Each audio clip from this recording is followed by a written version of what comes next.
এটা তো আমাদের দেশের ক্রিকেটের জন্য একটা ব্লেসিং আমি মনে করি, এবং অ্যাজ এ ক্যাপ্টেন হিসাবে আমার কাছেও। এবং এরকম যদি কন্টিনিউ 145-50 প্লাস যদি বল করতে পারে, এটা অন্য টিমের জন্য অনেক বাড়তি একটা মানে প্রেশার চলে আসে, কারণ অ্যাট দ্য সেম টাইম অনেক জোরে বল আসছে, রান করতে হবে, আবার উইকেটও বাঁচাতে হবে। সো এরকম অনেক সিচুয়েশন আসে।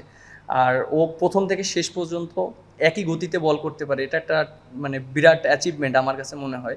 এবং ও ওই অ্যাবিলিটি ওর কাছে আছে।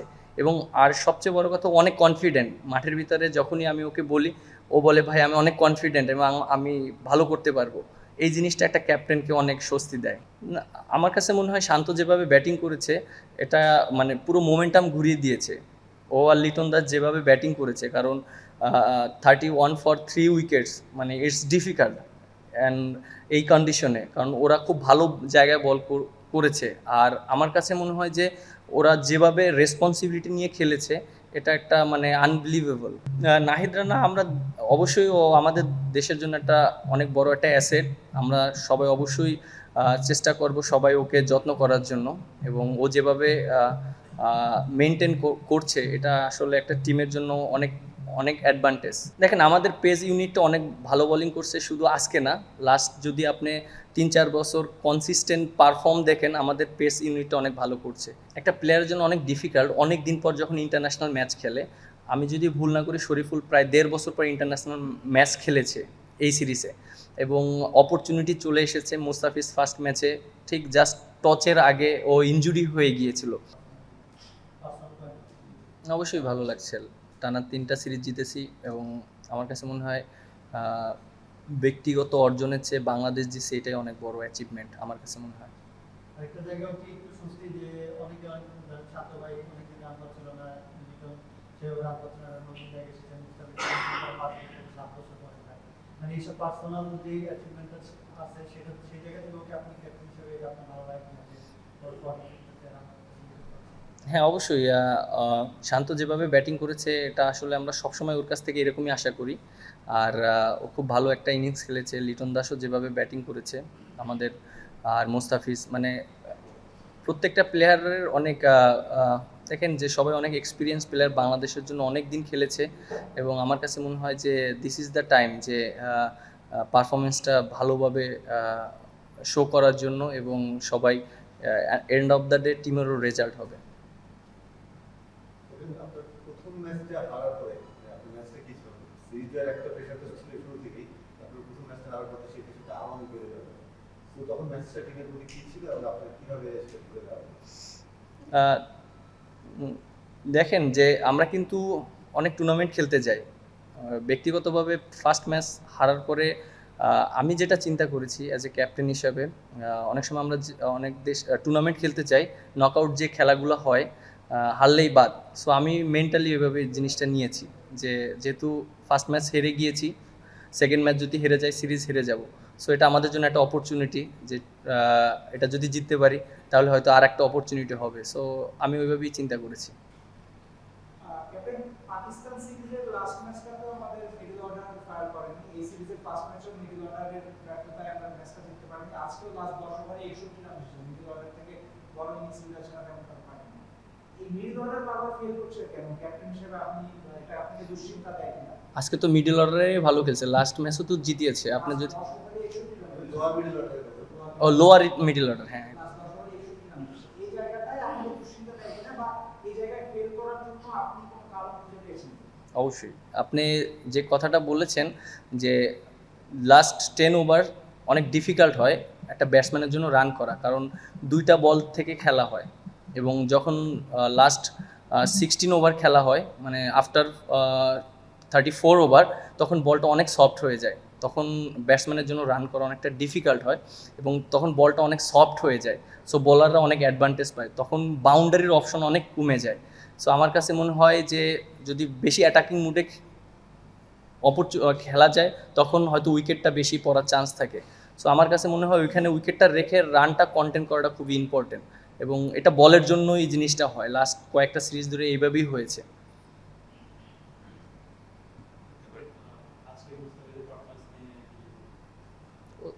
অসাধারণ পারফরমেন্স করেছে এবং ও যেভাবে বোলিং করেছে আমরা সবসময় আশা করি মুস্তাফিজ যে এরকমই বোলিং করবে।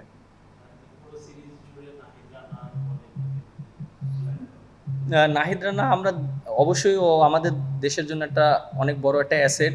আমরা সবাই অবশ্যই চেষ্টা করব সবাই ওকে যত্ন করার জন্য এবং ও যেভাবে মেনটেন করছে এটা আসলে একটা টিমের জন্য অনেক অনেক অ্যাডভান্টেজ এবং লাস্ট 2টা সিরিজ যেভাবে বোলিং করেছে আর অ্যাজ এ ক্যাপ্টেন হিসাবে এটা একটা গ্রেট মানে গ্রেট মোমেন্টাম নিয়ে আসে সব সময়। আমার কাছে মনে হয় যে ও ও যেভাবে বল করছে এটা কন্টিনিউ করতে পারলে বাংলাদেশ টিমের জন্য অনেক অনেক ম্যাচ জিততে পারবে। ক্যাপ্টেন, আপনার কাছে যে লাক্সারিটা আছে পেসিং, মানে অনেকে অনেক সময় ভালো করার পরেও তাকে আপনার পরিকল্পনা অনুযায়ী রেস্ট দিতে এই পুরো জিনিসটা আপনি ডিল করে কিভাবে পেস ইউনিটটা নিয়ে বিশেষ করে? দেখেন আমাদের পেস ইউনিটটা অনেক ভালো বোলিং করছে, শুধু আজকে না, লাস্ট যদি আপনি 3-4 বছর কনসিস্টেন্ট পারফর্ম দেখেন আমাদের পেস ইউনিটটা অনেক ভালো করছে এবং আমরা অনেক ম্যাচ জিতেছি। এরকম আপনি দেশেও দেখেন, দেশের বাইরেও আমরা অনেক ম্যাচ জিতেছি। আমরা সাউথ আফ্রিকাকে হারিয়েছি, পেস ইউনিট অনেক ভালো ছিল। আমার কাছে মনে হয় একটা টিমের যদি পেস ইউনিট ভালো থাকে তাহলে টিমের মোমেন্টাম চেঞ্জ হয়ে যায় এবং ব্যাটসম্যানরাও যদি ফর্মে থাকে। আমার কাছে মনে হয় যে আমাদের টিমের ভিতরে এখন পেস ইউনিট এবং ব্যাটসম্যানরা আছে যারা এক্সপিরিয়েন্স প্লেয়ার, দুইটা সমন্বয় যদি ভালো করতে পারি তাহলে টিম ভালো রেজাল্ট করবে।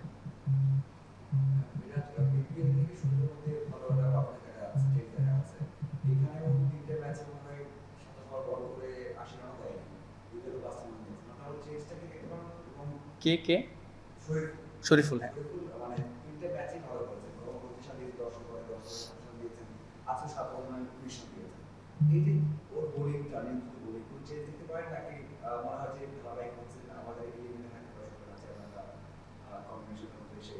একটা প্লেয়ারের জন্য অনেক ডিফিকাল্ট, অনেক দিন পর যখন ইন্টারন্যাশনাল ম্যাচ খেলে।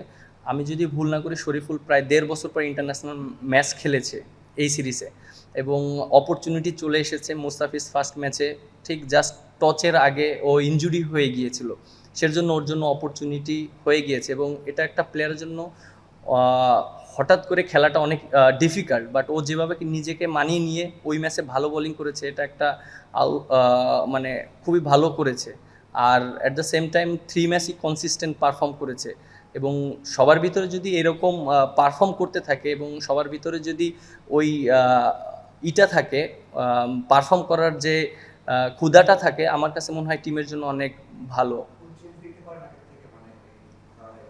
না অবশ্যই ও খুব ভালো বোলিং করেছে, বিপিএলেও অনেক ভালো বোলিং করেছে এবং ওর কিছু কিছু ভেরিয়েশন এনেছে। ও যেমন ভিতরেও বল আনতে পারে, বাইরেও বল করতে পারে এবং ওর অনেক অপশন আছে, সোলো আর কাটার। মানে আমার কাছে মনে হয় ও অনেক দিন হয়তো কাজ করেছে বোলিং নিয়ে, যার জন্য ও কনসিস্টেন্ট পারফর্ম করছে।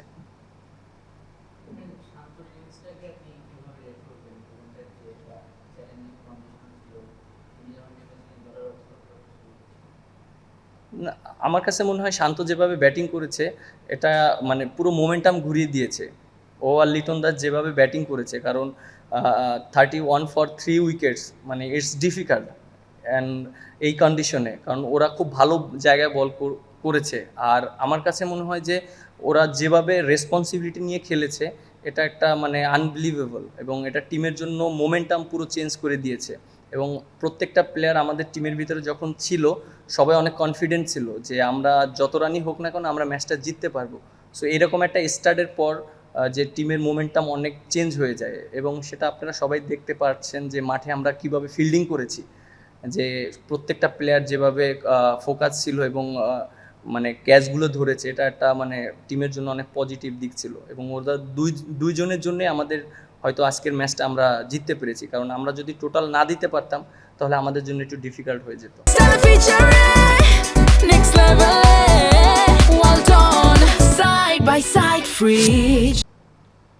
নাইডার কথা বললেন, সিরিজ অর্জন করেছেন, এরকম একজন স্পেস বলার যখন থাকে যাকে দেখে প্রতিপক্ষ ব্যাটসম্যানরা ভয় পাবে বা মানে বলতে যাচ্ছে চোখে পড়াতে ম্যাচটার মোমেন্টাম ধরে দিতে পারে, এরকম একজন বোলারকে পাওয়া অ্যাজ এ ক্যাপ্টেন আপনার জন্য কতটা থ্রিলিং, কতটা থ্রিল আপনি যে আমার বলে এটা তো আমাদের দেশের ক্রিকেটের জন্য একটা ব্লেসিং আমি মনে করি এবং অ্যাজ এ ক্যাপ্টেন হিসাবে আমার কাছেও।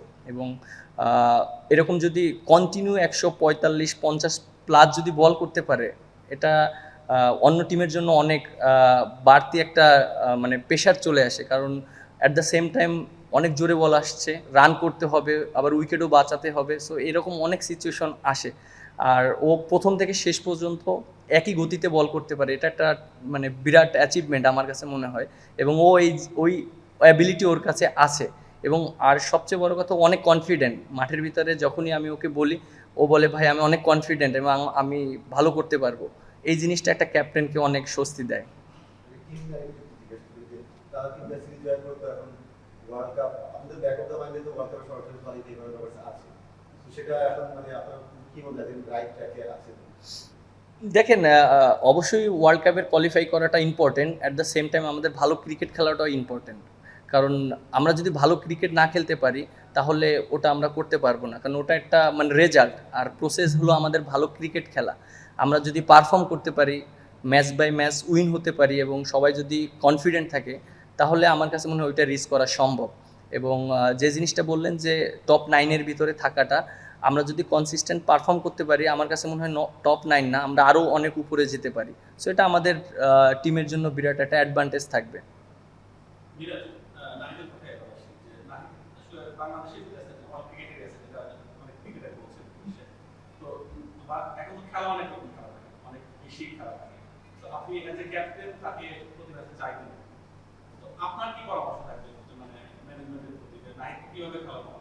এবং আরেকটি কোশ্চেন এসে হচ্ছে যে আমরা যদি প্রথম দুই ম্যাচে জিততে পারতাম, আপনার সাথে তাকে খেলাতে দেখেন, আমরা তো অবশ্যই ওকে অনেক টেক কেয়ার করব এবং এটা এটা আমাদের রেসপন্সিবিলিটি ওকে টেক কেয়ার করাটা। আর এরকম একটা প্লেয়ারকে টেক কেয়ার করতে পারলে আমাদের টিমের জন্য অনেক ভালো। আর যেটা বললেন, হ্যাঁ, অনেক সময় রেস্ট দিয়ে খেলাতে হবে অপরচুনিটি যখন মিলবে। এবং প্রত্যেকটা প্লেয়ারকেই সুযোগ দেওয়াটা খুব ইম্পর্টেন্ট। এবং আমার কাছে মনে হয় যে কনসিস্টেন্টভাবে মানে খেলানোর চেয়ে অনেক সময় ইনজুরি চলে আসতে পারে, বাট আমরা ওই জিনিসটাও মাথায় রাখবো। ক্যাপ্টেন অভিনন্দন, আপনার টানা 3টা সিরিজ জিতেছেন, কিন্তু আমি জানতে চাচ্ছি আসলে এই 3টা সিরিজে আপনি আপনার পারফরম্যান্স কত মার্কস দিয়েছেন? না, আমি আমার প্রত্যাশা অনুযায়ী করতে পারিনি।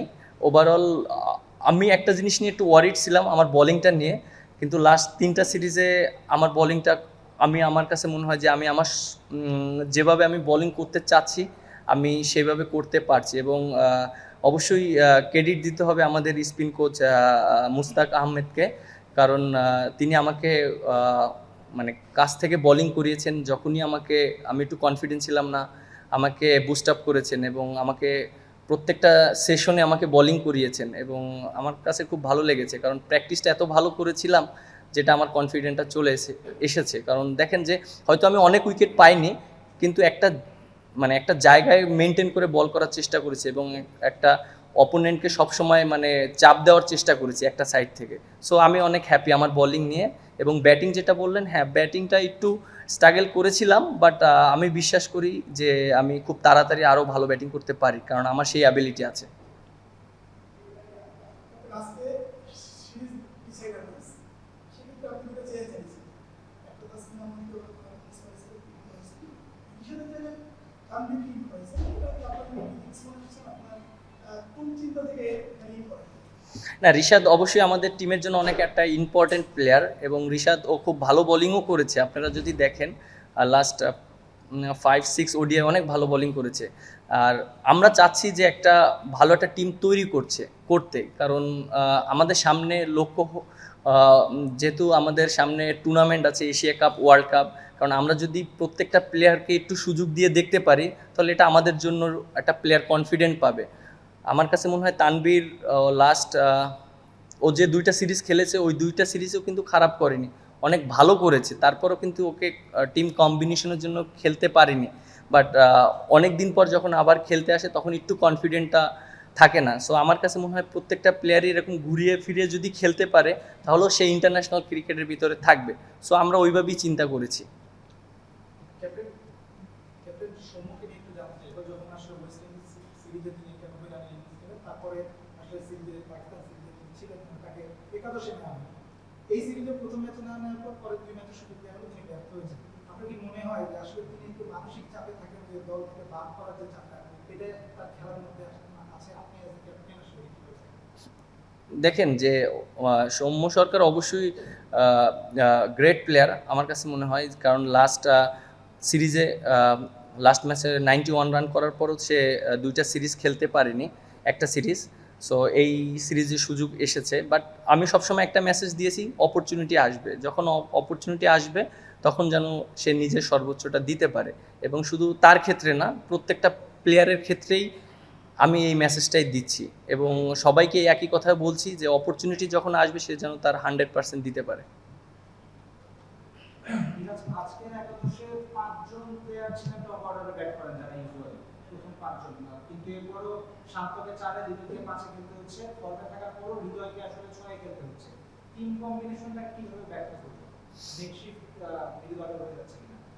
দেখেন আমাদের তাহিদ হৃদয়ের বিষয়টা যেটা, হ্যাঁ অবশ্যই ও 4-এ অনেক দিন ভালো ক্রিকেট খেলেছে এবং রানও করেছে, কিন্তু আমাদের কিছু কিছু জায়গায় একটু চেঞ্জ দেখছি যে আমাদের কোন জায়গাটা সুইটেবল এক একটা প্লেয়ারের জন্য। বাট এটা অবশ্যই তাহিদের জন্য একটু ডিফিকাল্ট, কারণ ও একটা জায়গায় অনেক দিন খেলেছে, রানও করেছে। বাট আমরা যেহেতু একটা প্রসেসের মাধ্যমে যাচ্ছি, আমরা একটু জাস্ট ট্রাই করে দেখছি যে কে কোন পজিশনে খেললে বেটার হবে টিমের জন্য, কারণ আমাদের সামনে তো আমাদের টুর্নামেন্ট আছে। সো টুর্নামেন্টে আমাদের ওই লক্ষ্যটা সেট করতে হবে আমাদের এই সিরিজের মাধ্যমেই। সো আমরা এখন বুঝতে পারবো যে কাকে কোন জায়গায় দিলে জিনিসটা বেটার হবে। হয়তো সামনে দেখতে পারবেন তাহিদ হৃদয় তার পজিশনে আবার সে চলে আসবে। বিরোধীকে নিয়ে মানে চারে খেলেছেন, পাঁচে খেলেছেন, ছয়ে খেলছেন এখন। মানে যখনই কেউ খবরে আসছে তাকে জায়গা ছেড়ে দিতে হচ্ছে। অনেকের কাছে মানে জিজ্ঞাসা থাকে, তারা বলে যে জায়গা ছাড়তে চান না বা তাদের বেস্ট প্লেসে খেলতে চান। তো হৃদয়কে ম্যানেজ করতে হয় কিনা, বা আপনি বলে রাজি হচ্ছেন, কারণ তারা তো একটা জায়গায় গত 12 ইনিংসে 5টা 50 আছে, 48 আছে, 31 আছে, 150 একবার আউট আছে, যেখানে গেছে ভালো করেছে, এটা হলো পারফরমেন্স ভালো। মানে তাকে ম্যানেজ কিভাবে করবেন বা কি পরিকল্পনা থাকে এবং তার পারফরমেন্সটা আপনি কিভাবে দেখবেন? দেখেন টিমের প্রয়োজনে কিন্তু প্রত্যেকটা প্লেয়ারই স্যাক্রিফাইস করে এবং সেই মেন্টালিটি প্রত্যেকটা প্লেয়ারেরই আছে। আমার কাছে মনে হয় এটা সবাই নেগেটিভলি নেয় না। হ্যাঁ, ও হয়তো ডিসকাস করে যে ও কোন পজিশনে খেললে ভালো হবে এবং আমরাও সেটা চিন্তা করি, কারণ ও অবশ্যই টিমের জন্য অনেক ইম্পর্টেন্ট প্লেয়ার এবং ও একটা প্লেয়ার যে কোনো পজিশনে খেলতে পারে। সো আমার কাছে মনে হয় যে আমরা জিনিসটা দেখছি, বাট হয়তো ভবিষ্যতে ওর পজিশনে আবার চলে আসবে। Last two questions. শান্ত এবং লিটনের জুটিটা নিয়ে মানে যে ধরনের গরম ছিল সেখানে কি এটা কি 3 ঘন্টা বেশি সময় ব্যাটিং করেছিলাম শান্ত, তারপরে লিটন অনেকক্ষণ ছিল, অনেকগুলো সিঙ্গেলস অবস্থিত রানটা কন্টিনিউ করছে, এই গরমের মধ্যে এটা কতটা কঠিন মনে হয়েছে? অবশ্যই অনেক কঠিন ছিল, আর তারা অনেক ভালো রেসপন্সিবিলিটি নিয়ে ব্যাটিং করেছে টিমের প্রয়োজনে। কারণ দেখেন যে তারা কিন্তু চাইলে মানে বাজে একটা শট খেলতে পারতো, কিন্তু অনেক কষ্ট করে ব্যাটিং করেছে। এই তাপমাত্রায় যেভাবে ব্যাটিং করেছে এবং রেসপন্সিবিলিটি নিয়ে খেলেছে, এটা একটা অবশ্যই ভালো ছিল। একটা জিনিস একটু জিজ্ঞেস মানে আপনি মোস্তাফিজ ভাইকে অনেকদিন ধরে চিনেন, আপনাদের সাথে আপনাদের অনেক দিনের সম্পর্ক, কিন্তু লাস্ট কয়েকটা সিজন আপনি তাকে ক্যাপ্টেন হিসেবে পাচ্ছেন, মানে মোস্তাফিজ আজকে 5 উইকেট পেলেন 7 বছর পরে। এই জিনিসটা কেমন, তাকে ক্যাপ্টেন হিসেবে ম্যানেজ করা বা যে কোনো সময় তাকে আনা আসে না, আপনি ক্যাপ্টেন হিসেবে তাকে কেমন দেখেন? না, মোস্তাফিজ তো গ্রেট বলার আমাদের বাংলাদেশের জন্য, এবং ওর অ্যাচিভমেন্ট আমার কাছে মনে হয় কেউ ভুলতে পারবে না, কারণ বাংলাদেশের জন্য অনেক ম্যাচ জিতিয়েছে। আর এরকম একটা প্লেয়ার থাকলে টিমের জন্য অনেক হেল্প হয় এবং যে কোনো ক্রাইসিস মোমেন্টে হলেই মোস্তাফিজকে আমরা চিন্তা করতে পারি, কারণ ও এত ম্যাচ জিতিয়েছে বাংলাদেশকে এবং ওই টাফ সিচুয়েশনে। এটা আমার কাছে মনে হয় যে আমি নিজে ওর সাথে একসাথে প্রায় 10 ইয়ার্স খেলেছি ইন্টারন্যাশনাল। সো আমি ওর কাছ থেকে দেখেছি, সো ওকে দেখলে অবশ্যই আমার অনেক কনফিডেন্ট মনে হয় বোলিংয়ে, বিশেষ করে ক্রাইসিস মোমেন্টে। Last question. রিশাদের ব্যাপারে গত বছর অক্টোবরে যখন ওয়েস্ট ইন্ডিজ সিরিজে সে কোনো 12 উইকেট নিয়েছিল, একটা ম্যাচে তো 6 উইকেট, তারপরে কিন্তু সে এখন উইকেট নিয়ে আসার পরে পাকিস্তান সিরিজের ফার্স্ট ম্যাচে তাকে 2 ওভার করে। ওই সিরিজে কোনো ম্যাচে মনে হয় সে পুরো 10 ওভার করে, ইভেন নিউজিল্যান্ড সিরিজেও তাই। আমি প্রথম ম্যাচে 10 ওভার করেছিল, পরের ম্যাচে 5 ওভার, লাস্ট ম্যাচে 5 ওভার, আজকে ড্রপ। তার ট্রিটমেন্ট থেকে আইডিয়াল হচ্ছে কিনা? আপনি একটা জিনিস দেখেন যে অবশ্যই রিশাদ অনেক গ্রেট বলার এবং ও আমাদের টিমের জন্য অনেক ইম্পর্ট্যান্ট একটা বলার এবং ওকে আমি ইউজ করছি এমন এমন পজিশনে যেটা টিমের প্রয়োজনটা অনেক ইম্পর্ট্যান্ট এবং দেখেন যখন বলটা একটু সফট হয়ে যায় তখন রিশাদকে বল করালে বেনিফিটটা বেশি পায়, কারণ নতুন বলে হয়তো আমি ওকে ইউজ করিনি ওই রকম উপরের দিকে, বাট হয়তো ভবিষ্যতে ওকে ইউজ করব এবং যেহেতু ও কন্টিনিউ খেলছে এবং হয়তো ওকে কন্টিনিউ আমরা যখন সিচুয়েশন আসছে বিভিন্ন টাইপের, আমাদের যখন উইকেট দরকার হয় তখন আমরা চিন্তা করি যে একটা ব্রেক থ্রুর জন্য রিশাদ হলে অনেক ভালো হয়। সো ওই রকম মোমেন্টামগুলোতে আমি অনেক সময় ইউজ করছি এবং একটা জিনিস দেখেন 5টা বলার থাকে। সো অনেক সময় হয় কি যে এক্সট্রা যে বলারটা 6 নাম্বার বলার থাকে তাকে যদি 3-4 ওভার বল করানো হয়, হয়তো একটা বলারের এরকম 7-8 ওভার বল করতে হতে পারে, সেটা রিশাদ হতে পারে, সেটা আমিও হতে পারি, বা সেটা মুস্তাফিজ হতে পারে, এরকম সিচুয়েশন অনেক সময় ঘটে। সো এটা আমার কাছে মনে হয় না যে এটা একটা বড় একটা ইস্যু, বাট পারফর্ম করাটা ইম্পর্টেন্ট এবং ও যেটা করেছে অবশ্যই ও পারফর্ম করেছে, ভালো করেছে।